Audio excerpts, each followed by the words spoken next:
is one that sparked from a subscriber of mine who reached out and said, "Hey, Christopher, have you seen this thing? Would love your take on it. How are you responding, or how do you feel about this?" And if you haven't seen it before, I'd encourage you to check it out. It's ai-2027.com/race. Okay. And I think you can just go to ai-2027.com and you'll get there. But anyway, it's this 2027 project put together by a bunch of really brilliant people in the AI space. They come from OpenAI and a lot of these big companies. They're very deep experts in the field.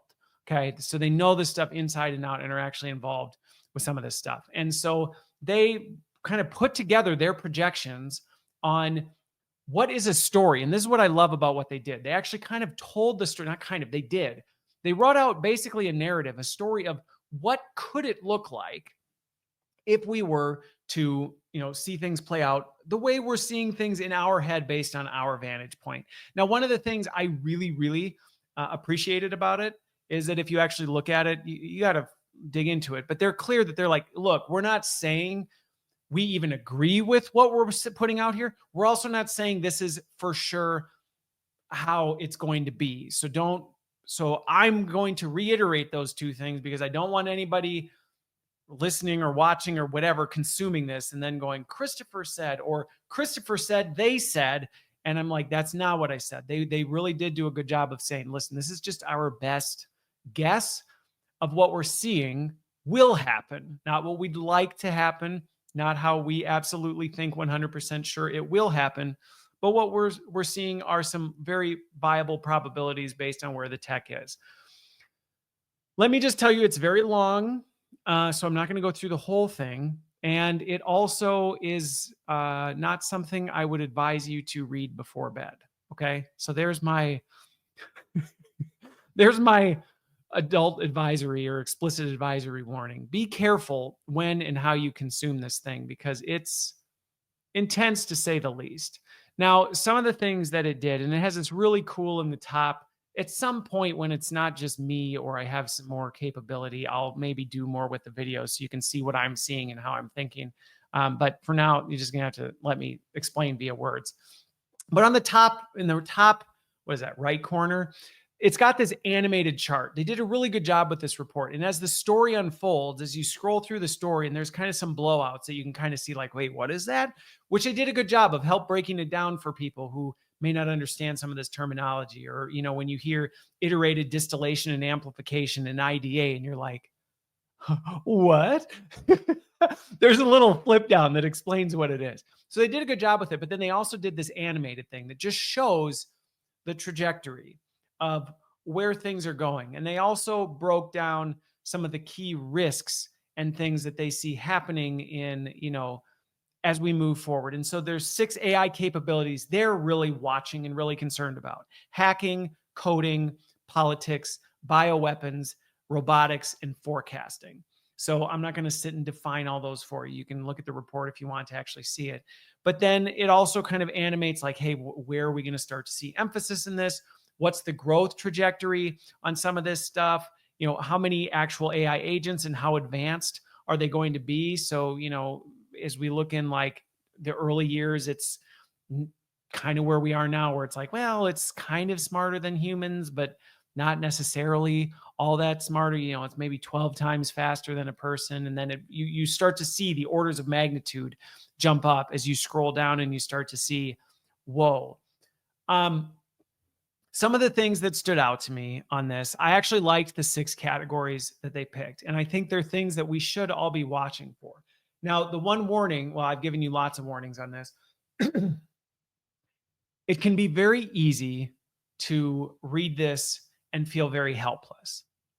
And so I do want to speak to that and say, look, if you're somebody who sees stuff like this and just almost kind of hits a panic mode because you're like, I don't even know what to do with all this, then don't. Because again, I really want to reinforce, and this is kind of a key takeaway from it.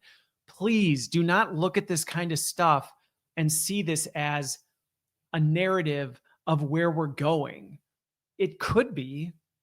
It also might not. Some of the research, and some of it I'll talk about later, some of the research coming out makes me really go, I don't think it's going to play anything like this because of how these very advanced models suddenly are starting to malfunction on a level that we're like, I thought these things were supposed to be getting smarter.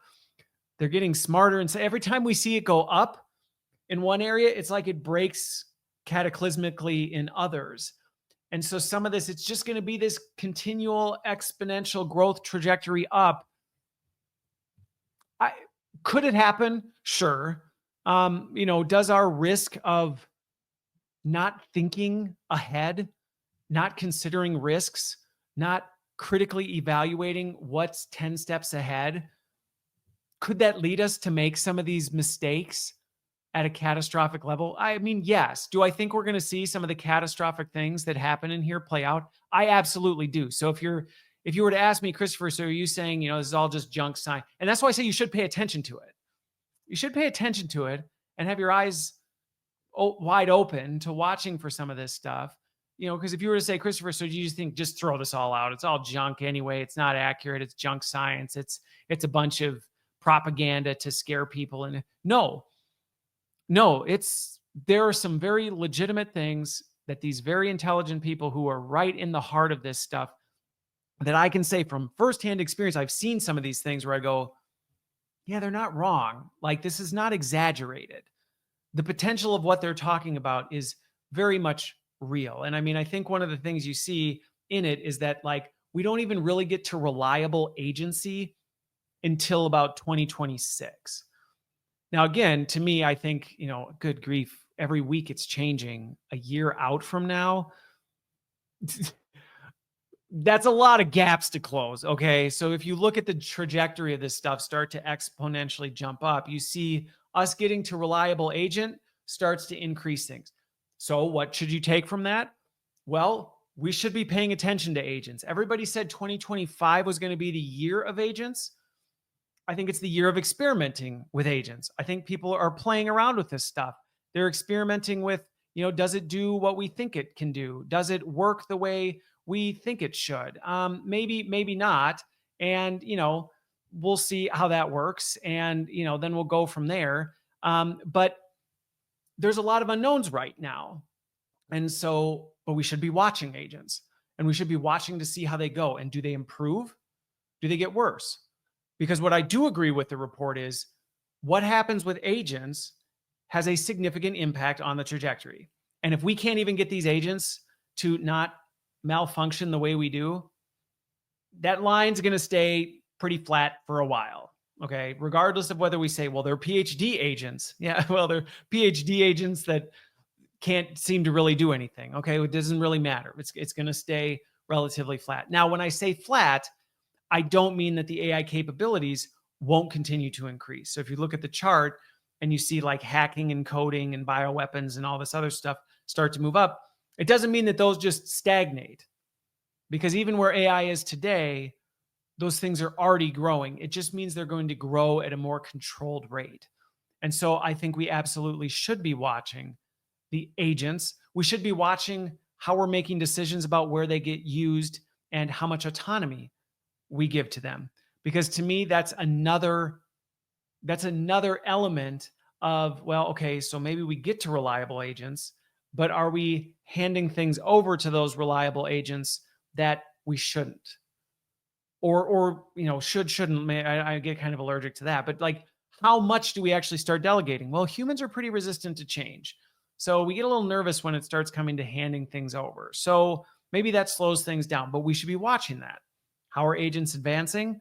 How comfortable are we with handing things over? How much do we kind of resist against that? Now, one of the things that I thought was interesting in this was their robotics category was very, very slow until we started getting into like the 2027s, and then it exploded.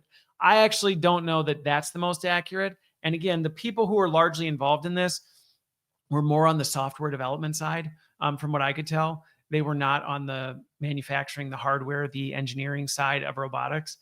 With what I'm seeing in robotics, I fully anticipate we're going to see that accelerate at a much faster pace. So that was one of the things that I looked at that I went, I think that one could go up. Politics was also slower. I don't agree with that one bit. I think politics and AI is going to become a big thing. Now, maybe they're not going to want everybody recognizing that AI and politics is as close together and increasing things as much as, it'd be nice to just make people know we're the people. We don't have machines make decisions for us. So I think it's going to be harder to see that one. There's not going to be as much transparency around it. But like I said, I think we need to be watching agents, how they're advancing, how much we're willing to toss over to them. I think we need to be watching robotics very closely. Now, another big inflection point is when it really starts to become super effective at coding. Now, they project that at like 2027. Again, this is where if you talk to software engineers, their leadership might say AI is the best at coding. If you talk to real software engineers, they have a very different story. They're not quite as like, yeah, it's a superhero, which I think is true not just with coding, but with everybody I talk to. Seasoned professionals who are experts in their field. If you talk to somebody who doesn't know anything about a field, they'll say AI is beating people at it. You talk to somebody who's a professional in that field and they'll go, yeah, not even close. Now, some of that is just a personal bias to believe AI can't do what I can do. But legitimately, if you're an expert in your field, you recognize the vulnerabilities and flaws in AIs that people who don't know it don't understand. Now, again, I've said many times before, whether it can do it or whether it can convince people to believe it can do it, those are two very different things. And that's another thing I'm watching. How much do people start to believe that AI could become a superhuman coder, a superhuman this, a superhuman CEO, a superhuman, right? That's to be seen. Now we need to keep an eye on that. They're saying, well, the coder's not even going to be till 2027. Depending on where thing goes, that could change significantly. Now, where you really see things explode is when we get to a point where, it really starts to pick up once we get to superhuman researcher. Now, I know last week I talked about AI claiming to be a PhD of intelligence that can do autonomous research. Go read the headlines. I'm telling you, we're already finding out like, yeah, it doesn't do that. So we're nowhere near there.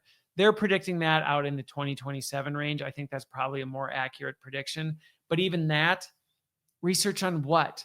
What is it going to be doing? How accurate? Can we clean up its accuracy rate, its hallucination rate? Like, I don't know, but we should be watching. Well, when can it start autonomously doing its own research? Because once it can do that, then it can start to fuel things much faster and you'll see the curve pick up. To be seen. I think the next one is a superhuman remote worker. That's where you really start to see, because I mean, research is great. If we can get AI doing research or helping with research, it increases things, but then you still have just the like, yeah, but it's got to get done. Well, if AI can actually start to become a worker, an actual employee, autonomous, as you can imagine, now the pace starts to pick up because the research can translate to work. It can translate faster. And then one of the final milestones is once, what happens when AI can actually do AI research. It can actually start to self-improve. Now, this is where we start getting into territory of should we even go there? But if you look at the chart, once it hits that, that's where it just goes off the chart. Now, I hope by this point you've seen how I'm saying we don't know the answers to any of these questions. And that's where if you read this, cool, fine. You like science fiction, you like scaring yourself, sure. If you want to think that by 2030, there's going to be 5 billion highly super intelligent, 1,000x human speed, capability agents running around and lose sleep, fine, read the report and think that.